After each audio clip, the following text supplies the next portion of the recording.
Welcome to the Real Talk with Megan podcast, where we have candid conversations about the things that matter most. I'm your host, Megan, and we're going to deep dive into the topic of mental health. Together, we'll work to destigmatize mental health and start conversations.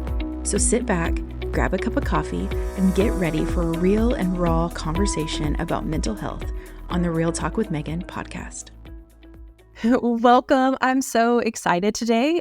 Stacy is here. And we're actually online talking to each other across the country, right? And I'm really excited for her to be here today to have this conversation about grief and some different aspects in that. So, Stacy, thank you for being here. And why don't you let our listeners know just a little bit about you? Yeah, thank you, Megan. Thank you for the warm welcome. I grew up in church, and really, it was spiritually forming for me. It was positive, and as time went on, I keep looking back. I thought, oh, maybe that part may not have been. So there's part of me that's been shaped and formed, but in a positive way, but also has turned into some of those not so positive experiences and transformed that into my ministry philosophy and care for people. And my main focus is being a grief companion. And it started just because I knew that the church, just in general, broad stroke, we weren't exactly doing it well. Yeah. We knew how to make casseroles. We knew how to have the memorial service or the celebration of life service. But, 2 weeks after that, we do not tend to people's grief.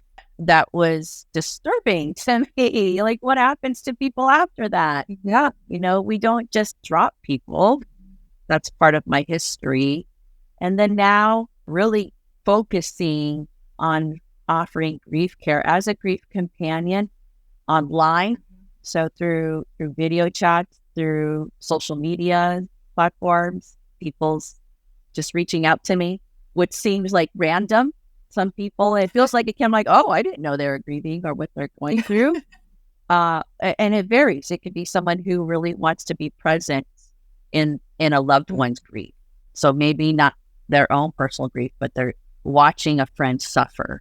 And they said, what do I need? What do I do? What do I do? And so we just walk through that difference between a grief companion, say grief counselor or therapist, is that we, as grief companions, we're present.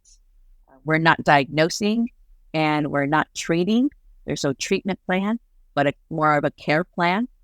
And we say that we are the learners and the mourner are the teachers. And so we just listen. It's so good. I love that. Yeah. And I live in Phoenix with my husband. Yeah. I'm married for almost 11 years. And we have a dog, German Shepherd. She's 65 pounds. Wow. Thankfully, not a lap dog. She doesn't think she's okay, good. Well, that's good. Yeah. No. Yeah. That would be a lot.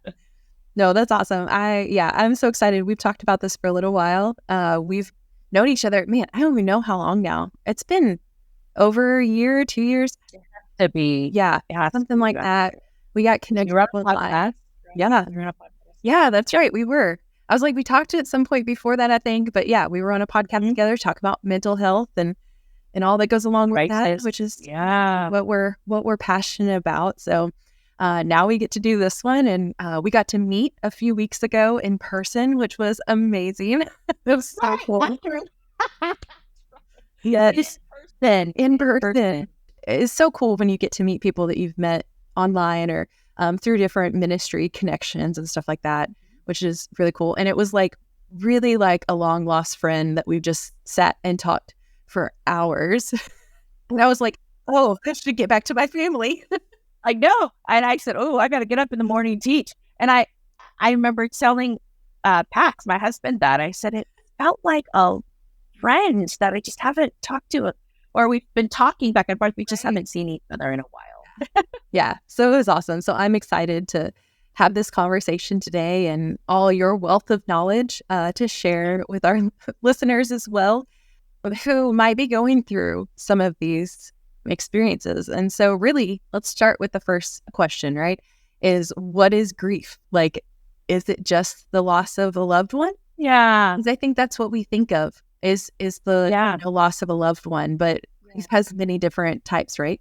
It absolutely does. And grief is the inner response to loss. And whatever that loss is. Yes, I agree. We tend to think, oh, it's the death of a loved one or death of someone or even death of celebrities or whatever. Right. But the actual physical death, when in fact, grief is a response to any loss. So it could be the loss of a friendship. During COVID, I noticed that. Yeah. Because of strong convictions that had made a divide between people. There's also death of your pet. For me, my personal one is most recent was in 2017 when my husband and I relocated from Southern California to Phoenix. And I, born and raised in LA, like within 2-3 mile radius.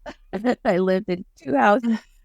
And I am the 4th generation to be in Southern California. So this wasn't just me, it's multiple generations of my family. And what I didn't know, I really did not know how that would really impact me. I knew that it'd be different, but I didn't know exactly. And so my dear husband said, I think you need to talk to someone, whether it was my sponsor or a professional, whatever. You're just not yourself. Yeah. I said, oh, I don't know. I didn't even recognize that as grief. So any life transition, even though a life transition could be a good, positive thing, you are going to a new job, higher pay, better benefits, all those things, but you're still saying goodbye to what you had before. And sometimes in that, you might lose friendship or people you thought were your friends, but they were just your work friends. So they weren't life friends.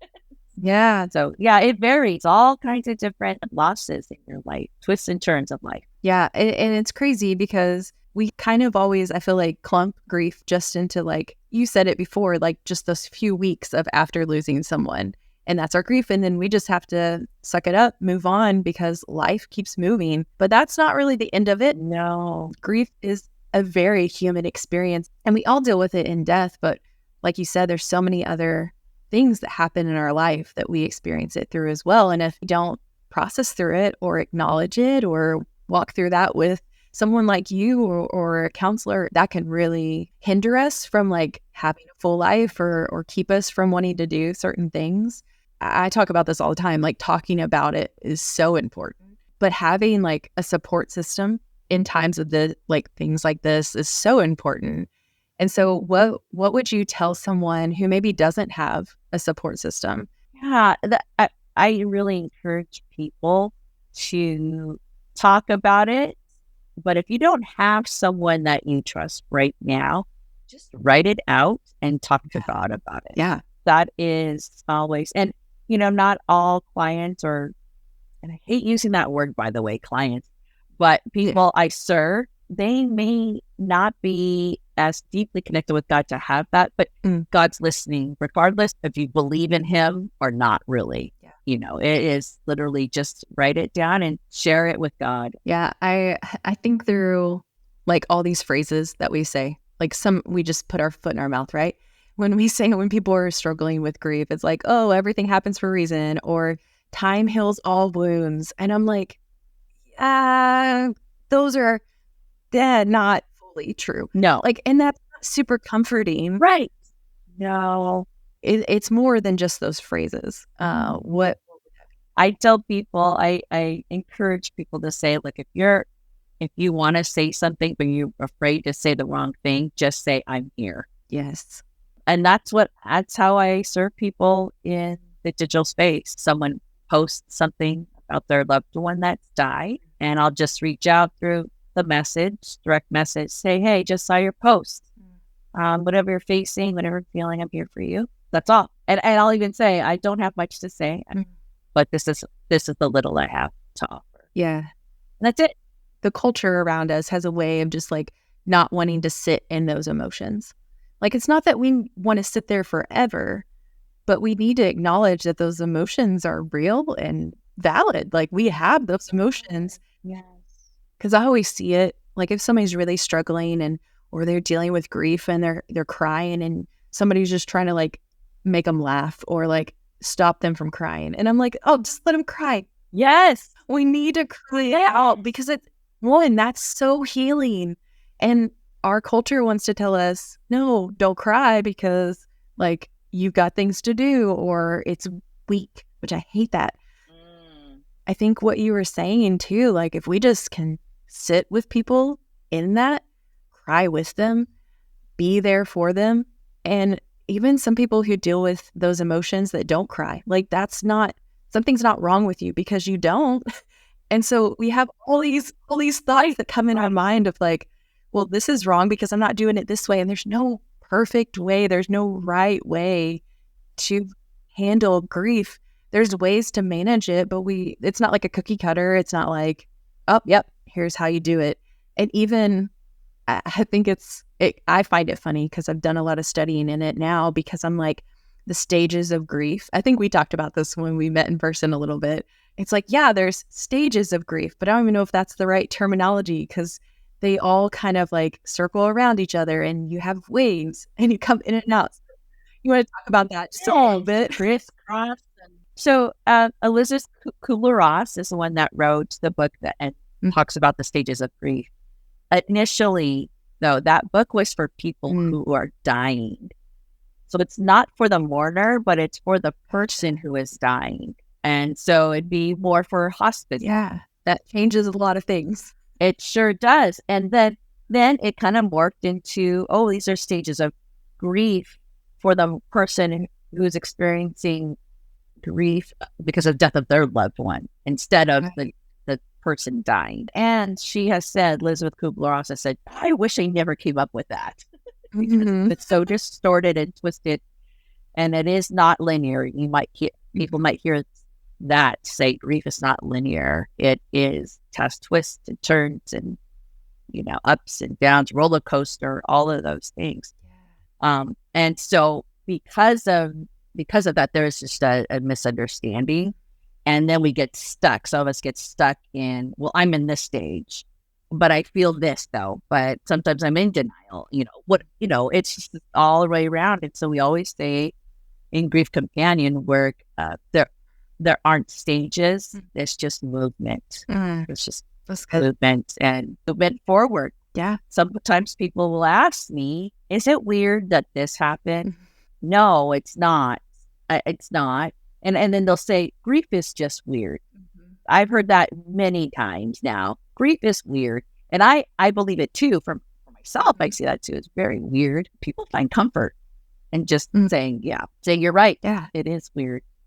It is weird. Absolutely. Our focus is, or one of our main focus is to return some sort of control back to the griever, the mourner. And so when people feel they're out of control, like their loved one or their pet didn't have permission, permission to die, or that person severed ties with me, my friend severed ties with me, that was not my choosing. And so we do, as grief companions, want to return some control to them. So when they say grief is weird, you just think, yes, absolutely is. You just want to affirm that, okay, I am not going crazy. There's a book by Dr. Alan Wolfelt, and he's the one that coined the term grief companion and the whole philosophy of grief companionship. And he wrote a book last year that says, you're not crazy, you're grieving. Because it could feel like that. How come I'm grieving this, just mourning so deeply, and yet this person was my abuser? So it can be, it feels like you're crazy. Like I should be happy this person's dead, Well, grief is weird. You're right. Grief is weird. Yeah. Something I add to that too is that when someone says their loved one died, you say or the label of that person, you would assume that they're a loved one, but may not be. Yeah. When I read posts on Facebook or Instagram, I will see something and I kind of read between the lines and say, okay, they did not speak fondly. And they said, oh, it's complicated. It can be such a tricky thing and such like a fine line to walk, you want to care for people and you want to find the best way to care for them. And so, it's being very aware of all the different things that are into that. My work is as a grief companion is yes, come alongside people, but also, highlight, showcase awareness on how to love people in their time of need.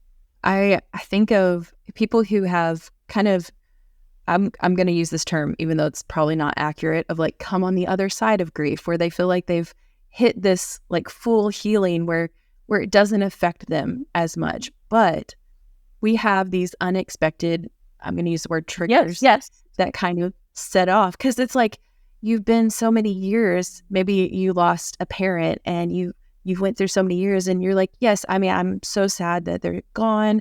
I miss them every day. But that wave of grief is kind of past. But then something, you hear a song or you smell something. And so how do you handle those moments when you felt like, oh, I'm in a good place, and then it hits you like you ran into a brick wall? I love that you say hit a brick wall, because it does feel like that. It does. Yes. We call them grief bursts. That's what we call them. So it's a sudden burst of emotion that comes to the surface when you smell a certain cologne. Like the other day, I smelled like this old lady grandma powder smell. And I was like, oh my gosh, that's my grandma. Oh. And I didn't cry, but I just had a moment. Like so like you said, it did trigger, it activated something in me. And I said, oh, I love my grandma. And so it could be a scent, it could something you hear. It could be, I have a friend who recently said it was a stupid can of beans that my dad liked, and it was there in the grocery aisle. There he was. And he had loved the moment, and he shared it with his family, and then, but then the next day it hit, the sadness hit. So yeah, it feels like it comes out of nowhere, where you feel like you're out of control. Where did that come from? Right. So I invite people to feel the feelings, recognize them, name it if you want to. Yeah. And take a moment to have the inner conversation with yourself. Oh, wow, that hurts. Or, oh, I do love that person. Sometimes it's someone that they don't have a really good history with when it comes to that, or if brings up traumatic experiences. That is, while it's a grief burst, that's a notification to yourself that maybe you need some extra care with that one. That's not simple grief. That is trauma.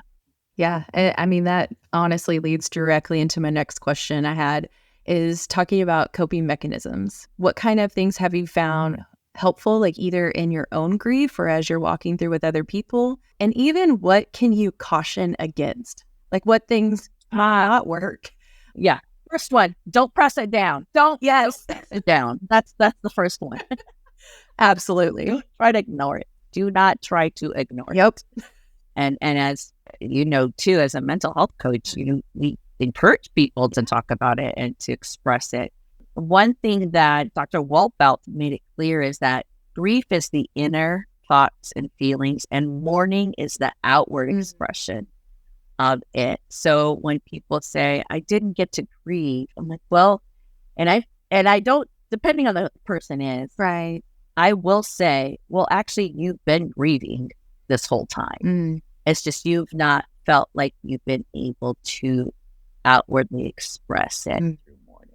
That's good. But yeah, you don't want, pressing it down, not helpful, not good. And the reality is, when the pressure just, you can't take it anymore, it can be disguised as anger at someone. Oh yeah. And so and that goes for all feelings. Don't suppress those things. Yeah, no, absolutely. And I laugh because I know it. I am doing that. So yeah, I think that's as you're helping people and walking alongside them, you give them so much of like advice or just walking and talking with them and listening, and then you're like, oh yeah, I should probably do that too. I should probably talk to somebody. I should probably like deal with my emotion. Yeah, I need to make an appointment. Absolutely.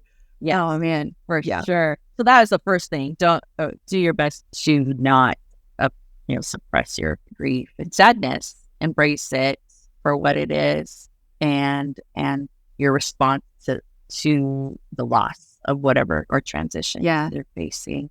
I also tell people that it's helpful to, if you're a journal type person, write it down. Write it down. For me, writing it down is helpful because then I could look back and see where I've come from, to take a look at maybe, okay, I don't feel so strongly about that anymore. And that encourages you to say, okay, I have made progress in this grief. And when we say progress, it's not that you're not sad. It's just you're coping better with it and managing it better. Oh, I'm now eating regularly. I am now drinking the water I'm supposed to. Oh, I'm sleeping better. Yes. Those are all good signs that your grief has not taken over your life.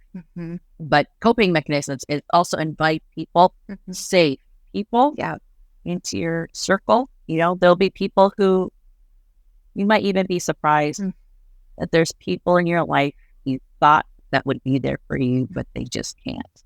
And whatever reason, sometimes because they have their own unresolved grief.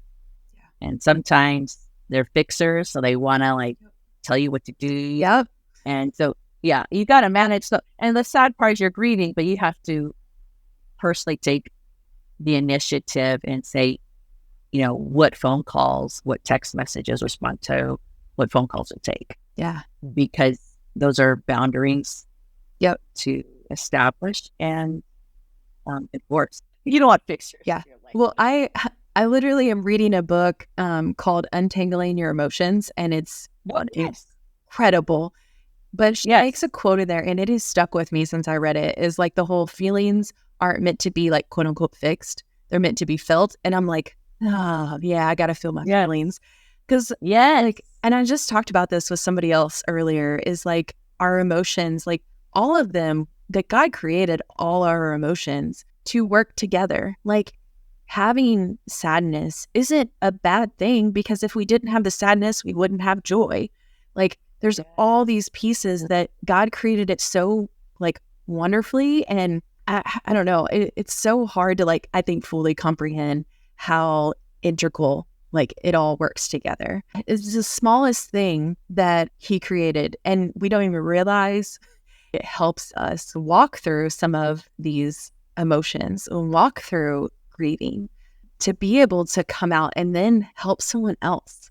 Because I think that's what you and I, why we're doing what we do, is because we've been through certain situations. And no, every person we sit across from or on video calls, we haven't been through their specific situation, but we've been through enough to be able to help them walk through that. And I don't know, as Christ followers, I feel that's kind of what we're called to do too, is to help people walk through this journey, because we're not meant to do it alone.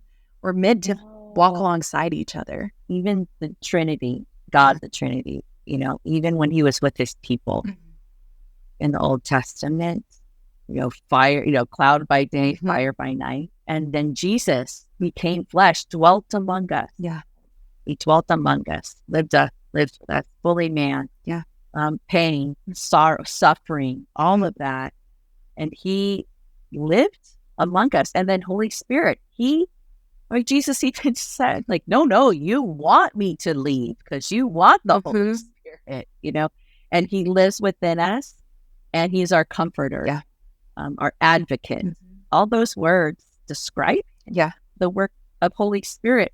And so that's how I see companionship coming alongside, so being with us, and and then, Psalm saying that he is close to the brokenhearted. All those things are just it's things that we've known, those of us who have even grown up in church, or people that are reading scripture. But I've known that for a long time. Literally, that just came to my mind as I was sitting actually in Dr. Wolfeld's training last year. It just came alive to me. Oh, that is the Trinity coming alive to me in my work. I've loved this conversation, and I know we could probably talk for hours on end. I don't know if people would want to listen. Maybe they would. No, but I can't leave it for another day.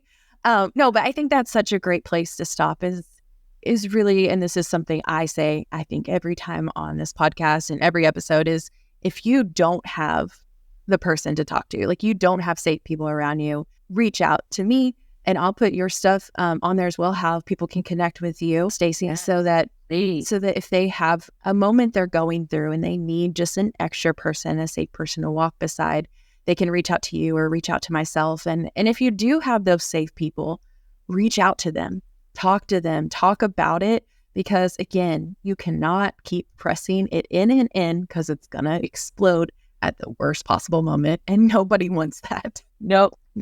I don't want it. No. And we want to help you before it gets there. And there is hope at the end of all this, no matter what you're going through. There's struggles and everybody deals with something. It just looks different for everyone. So if you need someone and you're listening to this and you've listened to all this and you really resonate with it, please reach out. We'll have our information in the show notes and you can check that out. But I'm so thankful for you jumping on here today. And this has been, like, again, I said, we could talk about this forever. I'm so thankful you could jump on here. And I am so excited for possibly maybe more conversations to come. Sure. Thanks for being here. Thanks for listening to Real Talk with Megan. Remember, you are not alone. Seeking help is a sign of strength, and taking care of your mental health is just as important as taking care of your physical health. We'll see you next time for more honest conversations.